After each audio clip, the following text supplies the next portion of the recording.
Contrary to what many people may think, relationship security is not something that is just there and should just be there the minute you commit to having a relationship. It also isn't something that you build and then it's just there. Relationship security is something that you're consistently doing and consistently building and reestablishing every day in your relationship over the duration of the entire relationship. Every interaction, every conversation, every situation, each little moment that you experience with the other person is an opportunity to either establish and build security or destroy security. Metaphorically speaking, to put money in the security bank or take money out of it. If you want to learn more about this, by the way, you can watch my video that is titled "The Biggest Mistake People Make About Relationship Security." When something that a person in a relationship does or does not do creates fear, maybe poses a threat, invites the unwanted, or creates danger for the other person or for the relationship itself on a physical, emotional, or mental level, some degree of security is lost in the relationship. And guess what? It doesn't matter whether that threat or danger is or isn't real. The reality is that you lose security in a relationship according to each person's unique individual perception. This awareness of how much relationship security is down to individual perception does not let you off the hook. A lot of people love to do seriously objectively destructive things in a relationship and put the blame of insecurity on the other person's perception of insecurity. At the same time, we must also be aware that there are all kinds of factors that influence a person's perception of relationship security or lack thereof. Things like personal experiences, beliefs, societal indoctrination. The list goes on and on. But let's talk about relationship security as a box. This rigid ideology that many people have relative to relationships. When people are operating within a one-size-fits-all relationship box, they will see certain things as a given, such as it's a given that if a man is in a relationship and he looks at another woman, he's making his relationship insecure. Or if a woman is monitoring her friend's whereabouts with a tracker, she's making her friendship insecure. Or something like a woman gives her husband negative feedback, and because of that, she's making her marriage insecure. Or a person engages in a sexual relationship with more than one person, and so they're destroying their relationship. Well, let me challenge these things. It's entirely possible that a man may be in a relationship with a woman who likes pointing out and looking at other beautiful women and kind of sharing in that zesty appreciation together. She may not mind him looking at other women and may in fact only feel insecurity set in if he wants to act on his physical attraction to another woman. It's entirely possible that, let's say, a woman may have a friend who was so neglected as a child that for this friend to know that she knows her whereabouts at all times and that she's being tracked may actually make this friend feel even more secure in the relationship, even more protected, even more valued. It's entirely possible that a man may appreciate negative feedback in a relationship because he's deeply personally committed to things like personal growth and hates guessing where a woman is relative to him and hates guessing how she feels. So he feels more secure when a woman is putting it to him in an honest and raw way. Or another example, it is entirely possible that a couple may actually have a sexuality that revolves around engaging in sex with different partners. And doing so enhances the relationship and cements their compatibility. Let's go down this rabbit hole a little bit further, right? Because we are very, very stuck in these rigid paradigms relative to relationships. In certain parts of the globe, being in love with someone is actually seen as being an oppositional force to security in a marriage. In other places, if a woman does not wear a covering over her hair, she's foregoing both protection and modesty, and her level of faithfulness in a relationship is to be doubted. All things which would cause a man to feel that they have no shared future together with this woman. In other places, the practice of wife sharing, which is where a man invites another man into his bed to sleep with his wife, is thought to deepen friendship between men and also prevent promiscuity and jealousy in both sexes. In certain parts of the globe, blunt insult honesty is seen to strengthen relationships, whereas in other parts of the globe, lying to somebody in order to be polite is seen as something that strengthens relationships. In some parts of the globe, couples feel secure when they spend the vast majority of every day away from each other and only spend quality time together when it's intentional, such as going on dates. In other parts of the globe, You get into a relationship to spend the days of your life together. So leading separate lives every day like this defeats the entire point of being in a partnership. For one person, sleeping in a separate bed from their partner may create serious levels of insecurity. For another, it may not really have an effect. For one person, wearing wedding rings may be absolutely essential for security. For another, it may not really matter. You get the point, right? What's important is to throw out the rigid model of relationship security. Start questioning your preconceived ideas about relationship security and custom design relationship security in your relationships in a way that suits you and the other person in that relationship.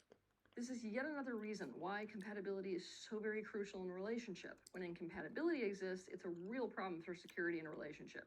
I'll just give you a tiny example to illustrate this. Imagine that you wanted a feeling of exclusivity in a romantic partnership and you want a very physically faithful partner. For you, your partner being flirty and physically affectionate with other people makes you feel threatened and alone. Basically, it's the opposite of what you want. It's the opposite of relationship security for you.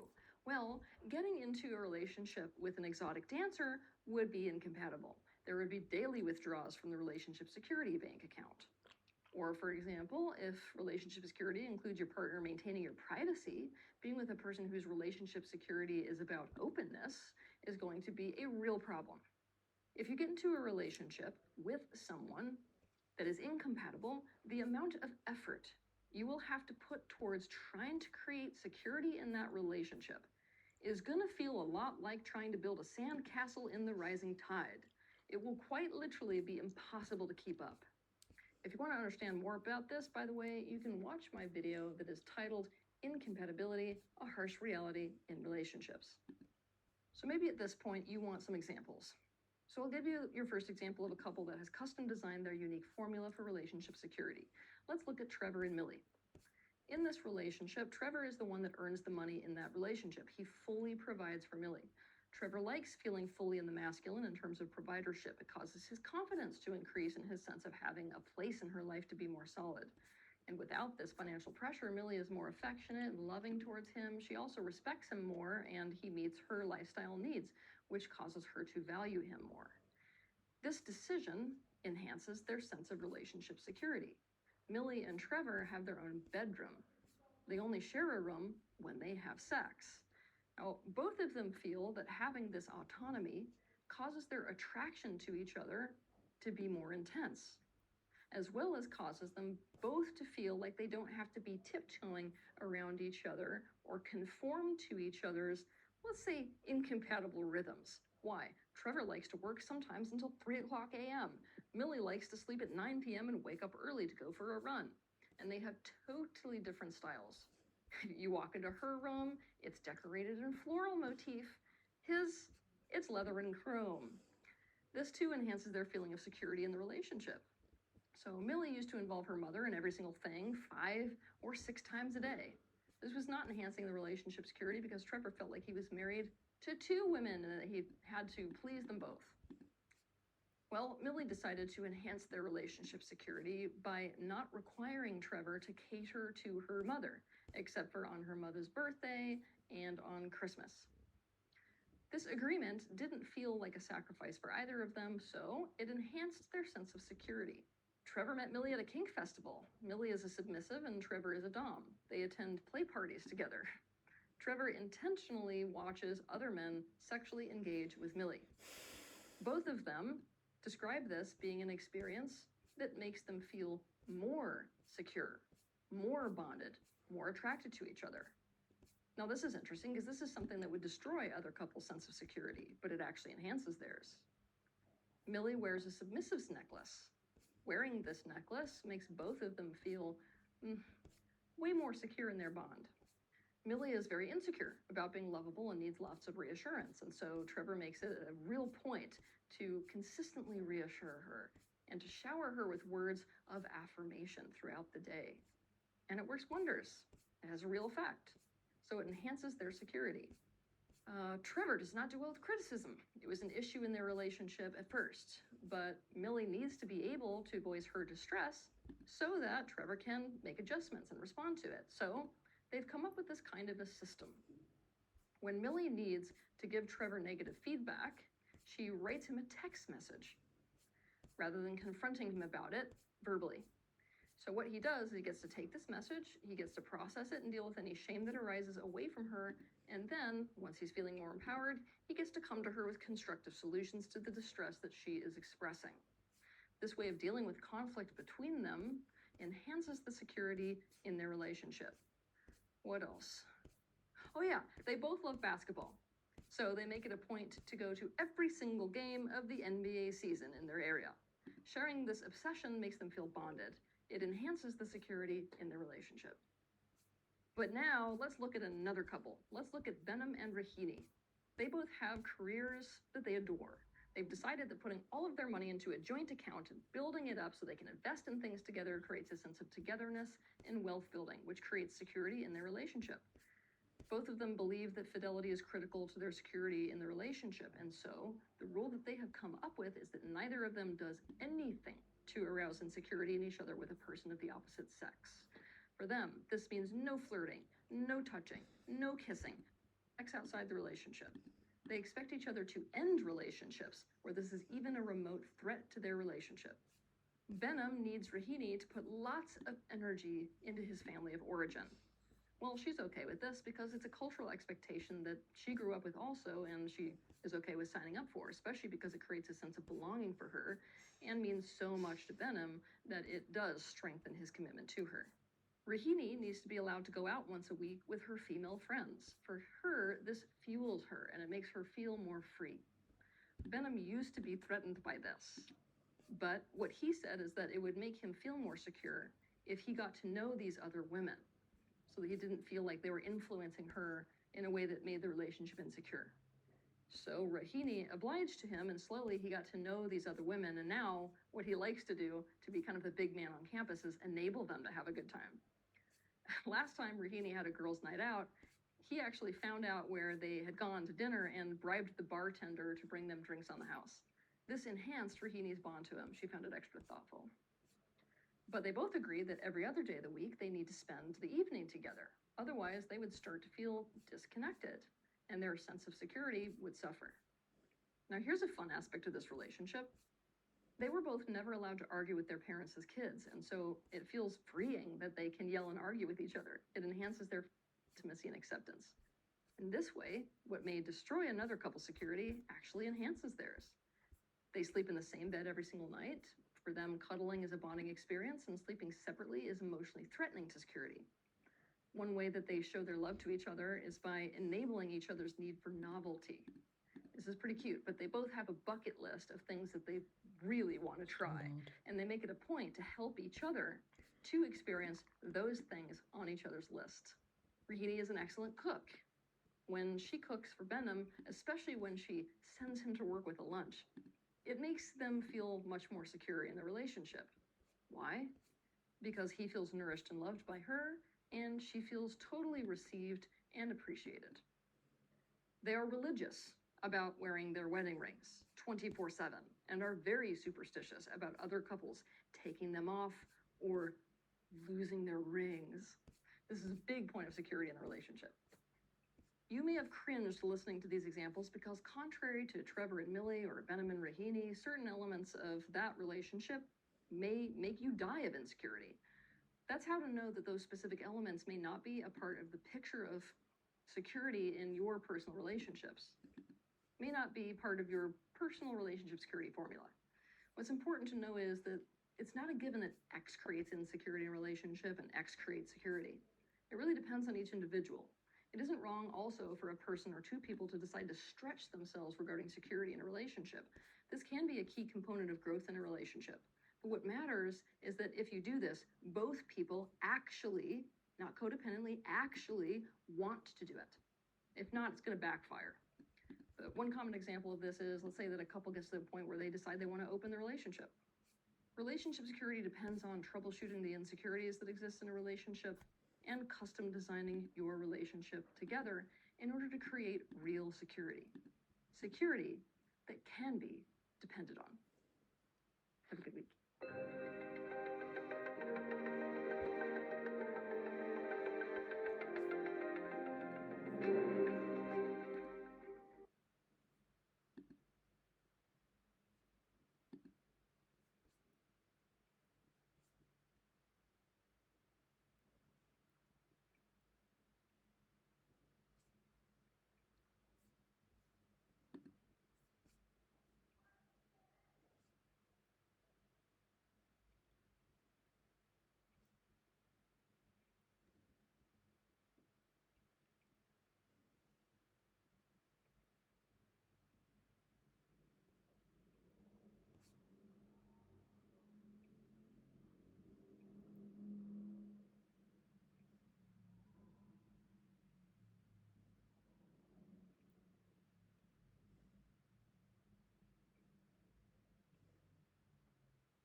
Disidentification is a critical element of spiritual awakening.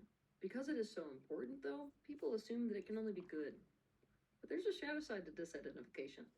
In this video, I'm going to reveal this shadow side of disidentification so that you don't succumb to it.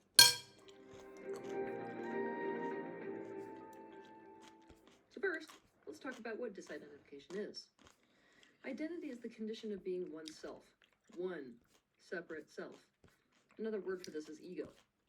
You cannot have a sense of self without also simultaneously having a sense of other. Whenever we associate something with ourselves, we identify with it. It becomes part of us. We make it the same as us. This is what attachment really is. It is identification. Before people start down this path of awakening, they are completely identified with their temporal self. The temporal self being this human self that they call by their name. This means that they think they are their body. They are their emotions. They are their thoughts. They are whatever relates to their mortal human self in this one lifetime. Most people are completely and totally ignorant to their non-physical aspect, the one that created this incarnation that they are calling by their name. By the way, people use many names for this aspect, names like the soul, or the spirit, or the higher self, or Newman, or the stream of consciousness, eternal witness, essence, immaterial force, and so many more in different languages, trust me. They don't understand that their temporal self is a creation and expression of their non-physical aspect. And so they mistake the temporal self to be the totality of who they are. Really, you could say that a person is two main points of perspective, non-physical and physical, or spiritual and temporal, same thing we're describing. On the path of awakening, a person begins to gain awareness of their non-physical aspect and starts to disidentify with their ego, i.e. their temporal self in this life. This disidentification is a profound thing. To disidentify with something, you must identify it as different to yourself. You must see it as other than you. For example, if you would like to disidentify from your own pain, all you have to do is to conceptualize of your pain as a separate entity.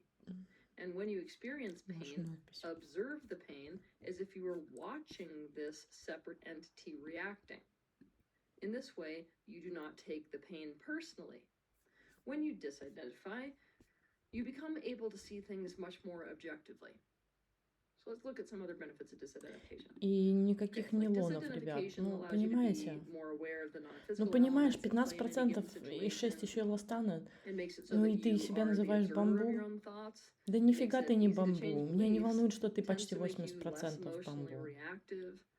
It allows you to not resist the ever-changing conditions of your physical body. Да я слышу, говорю. Попробуй сама сделать 100% бамбу. It causes you to be able to let go of what no longer serves you, to change and adapt what does serve you. It helps you to let go of the past and be far more present in the here and now. This is just the tip of the iceberg. There are И никаких вот этих вот логотипов. Ну, пожалуйста, это же некрасиво. Это не эстетично. Because of this, disidentification can be used as a coping mechanism and drag us deep into the shadow expression of disidentification. When people are in enough pain, sometimes they detach from their emotions altogether. This is sometimes called emotional blunting. And sometimes when people are in enough physical pain, they disconnect from their body. This is often called dissociation. This is to intentionally create a separation between our consciousness and the thing that is in pain, so that we don't experience that pain.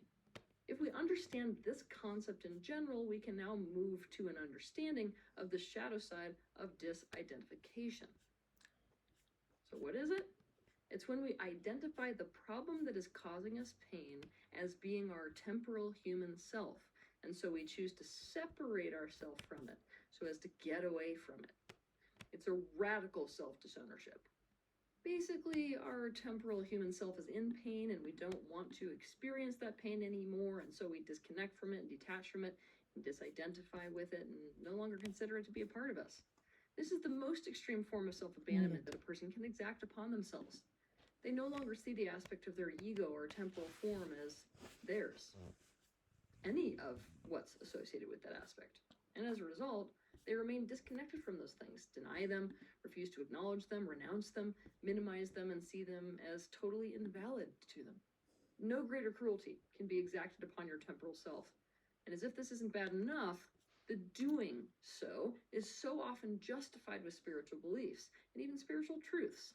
Things like the purpose of life is to transcend the illusion of the А что physical так plane. дорого? Потому что Or Америка. the body is simply a vessel for the divine. Or you are not your body and you are not your mind. Or strong emotion only arises as a result of attachment to that which is not you. Okay, literally I could be here forever giving you these types of beliefs and even truths. The shadow side of disidentification is a deep state of resistance because the entire process is done out of resistance to the self, resistance to the ego, resistance to the temporal form. This coping mechanism of disidentification is absolutely rampant in the religious and spiritual communities because the focus of these communities is the non-temporal. Реально And so 48 many за people такие within these трусики. communities are using religion and spiritual spiritual practices, we Am I should say, doing something for pain wrong relief. looking at these? And because Look, it's if working you for have them to feel organic less pain cotton, using this coping mechanism, sure, they're all encouraging each 6% other to do spandex. so and presenting You don't each have other to with cost beliefs that 48. support the idea that you Do you? should do so. So, just to get this straight, these communities in the religious and spiritual world support this coping mechanism in the same way that bars support the use of alcohol as a coping mechanism. The absolute tragedy about this is that people who are effectively using disidentification as a И coping все такие mechanism классненькие blunt their компании из conscious Америки, да? experience of their temporal Получается, в self Европе are никто не often умеет considered by секси others to underwear be the делать. most awakened and enlightened of them all. They are considered to be transcendent and above it all. So that you understand this better, I'm going to give you an example. Ishan grew up in rural India. He was very, very smart from the get-go, and because of this, let's face it, he wasn't very happy, right? He couldn't simply accept and believe anything that he was fed without experiencing it for himself. He was fairly non-compliant. His father would consistently berate him, and his mother was just oh so manipulative to try to get Ishan to do whatever she wanted him to do for her sake. She was especially prone to victim control trauma.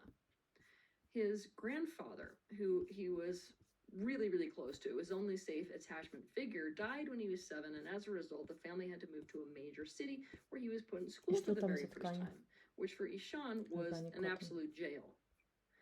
Okay, so let's fast forward. Ishan ended up in more and more and more pain until he became suicidal, and one day in his early 20s, he wandered into a Ganesha temple and immediately felt relief. Because of this, he became really interested in studying about spiritual philosophy. As he did this, he met many gurus. Now, Ishan had a very important epiphany one day. This epiphany was that there were two parts of himself. The part of himself that was miserable, that he couldn't live with anymore, and the part of him that was watching or able to observe that part. He came to the conclusion that the one that was watching was his real self, his soul.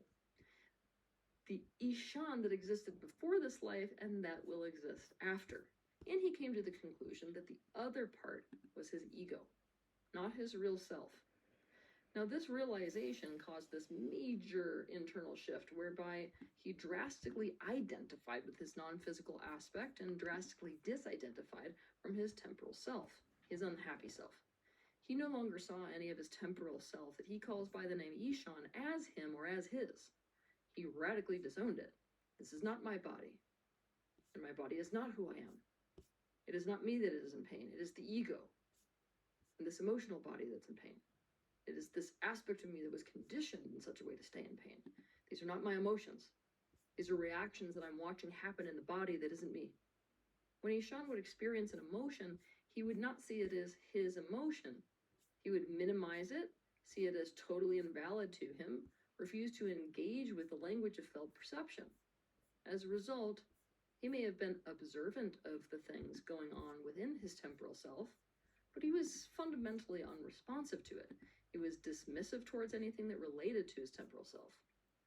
He did not act in a considerate, caring, and loving way towards it. Ishan has effectively disowned his human self. The thing is, in this state of disconnection and separation from his own temporal self, he was very, very, Ну, это странно, very если я в unhappy. Португалии, и я буду из He was very at Америки peace. трусики Truly, вести. he Ну, felt как very бы, little. it's kind of He spent all fucking of his weird. conscious energy on the non-physical plane, Трусики due даже to не в being Португалии solely бы identified сделаны. with this non-physical aspect now. And as such, people started to regard him as someone to follow and emulate. Американские трусики, нафиг мне это Isham gained надо a very вообще. large following and went on to teach people that the solution to their suffering is to disidentify from their temporal self. But he was not simply teaching them to disidentify from their temporal self. He was teaching them to disconnect from it, to dismiss it, and to disown it. Here is a rule that you need to follow so as to not fall into the shadow side of disidentification. There can be no healthy disidentification without radical self-ownership. You cannot disidentify from the ego without owning the ego as a cherished part of you. You need to be loving, caretaking, responsive, valuing of all aspects of your temporal self. You must integrate physical and non-physical. Integrate temporal and non-temporal. The point of expansion of consciousness is not to wake up from some illusion and realize that you are not your body and you are not your emotions, you are not your mind, and you are not the you that you call by your name, and you are not human. So what is the point of expansion of consciousness? The point is to understand that you are your body, and at the same time, you are not. You are your emotions, and at the same time, you are not. You are your mind, and at the same time, you are not. You are human, and at the very same time, you are not. You are the you that you call by your name, and at the very same time, you're not. You must hold dichotomy. As such, one of the intentions of disidentification from the temporal self must be to better own and caretake and integrate the aspect of you that is temporal, the you that you call by your name. This is meant to be a harmonious marriage between your non-physical aspect and your temporal human self in this life. The hardest part of spiritual practice is the complementary contradictions inherent in a multidimensional universe that, quite frankly, don't feel very complementary at face value. Ultimately, the highest truth is that all is one. The painter is one with the painting. And so, any form of disidentification must not be done to enhance self and otherness in this universe. Nothing is other than you.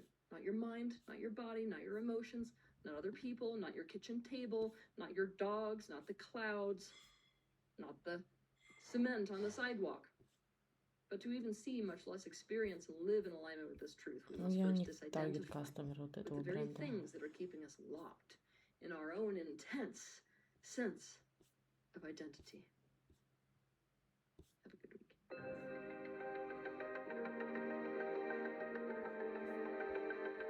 Мне страшно, что у меня будет какая-то частичка для пениса здесь. Ребят, я не знаю. I'm confused. Maybe I just haven't seen such vaginas before. Пэм Грегори.